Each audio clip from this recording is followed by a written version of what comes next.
लहानपणी आम्ही सकाळी लवकर उठून अंघोळ चहा पाणी झाले की गल्लीत खेळायला सुरुवात करायचो. गोट्यांचा डाव भारी चालायचा. त्याच्या आकाराचा खडा असायचा, त्याला गल म्हटले जायचे. कोपराने ढकलून गोटी त्यात घालायची. त्यात एकदा गोटी गेली की आपण राजा. नंतर आपण ज्याच्या गोटीला मारू त्या मुलावर राज्य, म्हणजे तो राणी. मग तो कोपराने गोटी ढकलणार.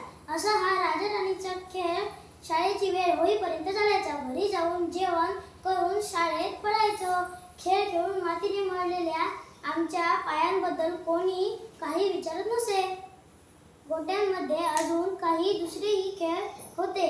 प्रतिस्पर्धा. खेळाडूची गोटी मारल्यानंतर आपली गोटी किती दूर गेली ते पावलानं मोजायचं. प्रत्येक वेळी किती पावलं भरली त्याची बेरीज करायची. 20 पावलं भरली की आपण जिंकलो.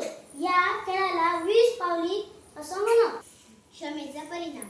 कीर अंधारी रात्र रातकिड्यांची किरकिर सोडली तर सगळीकडे सामसूम, काजव्यांची चमचम सोडली तर सगळीकडे काळोख. दिव्यातले तेल वाचण्यासाठी अर्धी वात दिव्यात चालले. दिवसभराच्या व्यापाने दमून भागून तात्याराव खाटेवर झोपले होते. सावित्रीबाई खाली गोधडी टाकून गाढ झोपल्या. अंगाला झुंजणाऱ्या गार वाऱ्याला प्रतिबंध म्हणून गोधडीचे पांघरून घेतले होते. दार अचानक ढकलले गेले. आवाज होऊ न देता 4 पावलं तात्यारावांच्या खाटेकडे सरकू लागली. त्यांच्या हातात सुरे होते, डोळ्यात सुरडाची भावना होती. तात्यारावांच्या मानेचा वेध घ्यायला टपलेले हे 2 जण अधिक पुढे सरकले. तोच बंगल्याची ओळख. वाई नावाच्या एका छोट्या शहरात एक अबीर नावाचा मुलगा राहत होता. तो 9 वर्षाचा होता.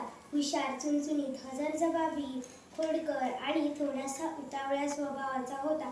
घरामध्ये आई, बाबा, अबीर व आजी असे सर्वजण आनंदाने राहत होते. जवळच्याच एका शाळेत इयत्ता 4थी मध्ये अबीर शिकत होता. रोज सायकलवरून तो शाळेत जायचा. तो ज्या सोसायटीत राहत होता तो परिसर शहराच्या एका बाजूला होता. दिवसभर तेथे शुकशुकाट असायचा. हे बघ, माझ्याजवळ काय आहे? हातातला हिरवा पेरू. दाखव, रीमा म्हणाली. मला दे, राजू ओरडून म्हणाला. नाही, मला सापडला आहे. तेव्हा तो माझा आहे. पण इथं तुला कोणी आणलं? मीच ना. तेव्हा तो माझा आहे. पण काय तू पण? मुलींना आधी संधी घ्यायची असते एवढं पण माहीत नाही? कारण मुली मुलांपेक्षा चांगल्या असतात. मुलगेच मुलींपेक्षा चांगले असतात.